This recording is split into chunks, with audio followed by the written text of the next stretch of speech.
आपने ईश्वर और भगवान के में अंतर आपने बताया। ईश्वर और भगवान में अंतर ये जानना चाहते हैं। बैठिए, कोई बात नहीं, बैठिए। हाँ, कोई बात नहीं, बैठिए। हम सुन रहे हैं आपकी बात। तो हम ये जानना चाहते हैं भगवान जानना चाहते हैं रहते कहाँ हैं और भगवान खाते क्या और भगवान हंसते क्या? जानना चाहते हैं। हमने 32 साल लगाया है, आप भी मेरे साथ 32 साल लगाओ। ठीक है भाई।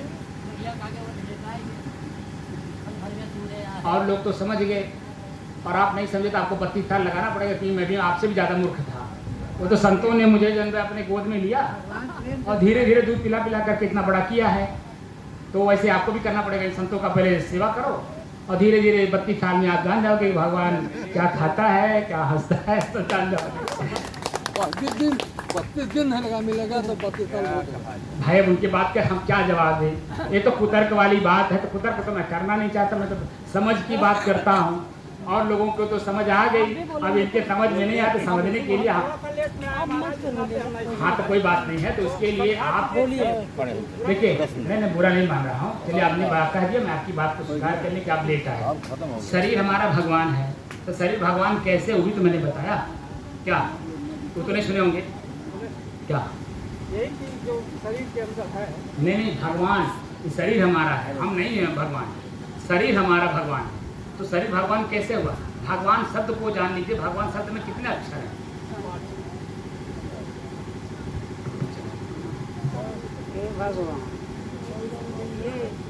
सब बस इन्हीं के शरीर है, ये मैंने कहा, लेकिन भगवान मेरा शरीर है कैसे, ये भी तो सुनना पड़ेगा। भगवान शब्द में कितने अक्षर हैं? 5 मात्रा को लेकर ये मैंने कहा। भा, भूमि, ग, गगन, व, वायु, आग और नीर। हमारा चित्त स्थिर नहीं है, हमारे अंदर में क्रोध जागता है। कौन सा तत्व है? अग्नि तत्व है कि पानी तत्व है, जल तत्व क्या है? जो क्रोध जाग रहा है वो कौन सा तत्व, कैसे जाने? क्रोध जो जाग रहा है उसको कैसे जाने? कौन सा तत्व? प्रसन्नता मन में हो रहा है तो कौन सा तत्व है? उसके लिए सूक्ष्म से सूक्ष्मतर की ओर जब जाओगे ना, अभी देखिए हमारे शरीर में 3 शरीर है जो हमारे संत महात्मा सबको पता है। एक स्थूल शरीर जो इस शरीर का प्रयोग कर रहा है, जो आवाज़ निकल रहा है। एक स्थूल सूक्ष्म शरीर जिसके द्वारा हमारी जबान चल रही है, ठीक। एक कारण शरीर है, तो कारण शरीर को जाने बिना इनको अलग अलग कैसे करेंगे? क्योंकि वो कारण ही मैं हूँ। और कारण तक जाने के लिए पहले स्थूल को तो जान लिया जाए, आँख क्या कहता है, कान क्या कहता है, जीभ क्या कहता है। ये जो कह रहे हैं इनको पहले खूब सुनना पड़ता है और सुन करके पहले इनकी वाली करनी पड़ती है। कर करके जब देखा जाता है, जैसे मान लीजिए हमारी आँख ने देखा, अपने शरीर को तो देखा नहीं, आँख ने देखा एक लड़की जा रही है, और जैसे लड़की को देखा तो उसके हाव भाव में चला गया मेरा बॉडी लैंग्वेज में, और मैं अपनी तरफ नहीं देख रहा हूँ। और जैसे मैं उसको टच करूँगा तो वो क्या करेगी? हमारा पूजा करेगी? बोलिए नहीं ना। तो हमें वहाँ अपने आप को देखना पड़ेगा कि मैं कौन हूँ। वो मेरी बेटी है, बेटी समान है, मुझे इस तरह का मन के अंदर में वासना आने नहीं देना चाहिए। तो अपने ऊपर जब घूम करके लौटते हैं तब पता चलता है कि मैं कोई गलती करने जा रहा हूँ। और जब गलती से अपने आप को बचा लेते हैं, उस समय में जब आपका मन शांत होगा, शाम के टाइम इतना मन प्रसन्न होगा, गदगद होगा, वही भगवान हंसता है। लेकिन वो क्रियाएँ जो हमें जानना पड़ता है। अभी आप लोग तो समाज में भले टहल घूम रहे हैं, लेकिन वास्तविक संतों के बीच में अभी कहाँ जा पाए, क्योंकि उसमें समझ देना पड़ता है। अब बिना समझ दिए कोई बात समझ में नहीं आता। स्कूल में आपको अपने बच्चे को देना पड़ता है, अब बिना बच्चा जाना पूरा 8 घंटा वहाँ दिए वो क्या पढ़ पाएगा? आप बताओ। आप कहो कि घर का भी काम कर ले और स्कूल भी पढ़ ले, कैसे पढ़ पाएगा? इसलिए स्कूल का काम करने के लिए उसको छोड़ा जाता है, न कि घर का काम कराया जाता है। क्यों? तभी बच्चा जब एक अच्छा नागरिक बन करके समाज का सेवा करता है। आप उसे गोबर उठवा लो, कन्हैया कछवा लो और कॉपी पढ़ के पढ़ू ले, कैसे होगा? एक समय में 2 काम कैसे होगा? और रामायण में गोस्वामी तुलसीदास ने लिखा भी है कि 2 काम न होए भुआलो और हंसत ठठाए फुलाए गालू। 2 काम एक साथ कैसे होगा? मैं यहाँ आप लोगों के साथ प्रवचन कर रहा हूँ और मैं यहाँ साधना सिखाऊँ, आप क्या समझ रहे हो? कभी थ्योरी खाली बता रहा हूँ, लेकिन जब साधना में जाऊँगा मेरी जबान अपने आप बंद हो जाएगी। आँख बिल्कुल ही कुछ देखेगा ही नहीं, भीतर से बिल्कुल शांत हो जाऊंगा, हमारी शरीर हमारा कहाँ हमें पता भी नहीं चलता किस स्थिति में किस मुद्रा में है। तो अब वो सब चीज़ें कैसे जानेंगे?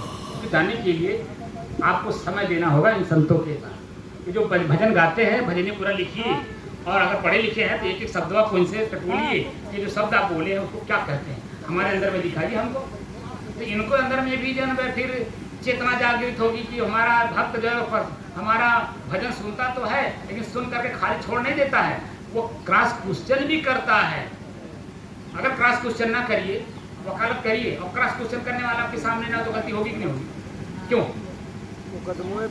वही कह रहा हूँ ना, क्रॉस क्वेश्चन करने वाला कोई चाहिए कि नहीं चाहिए?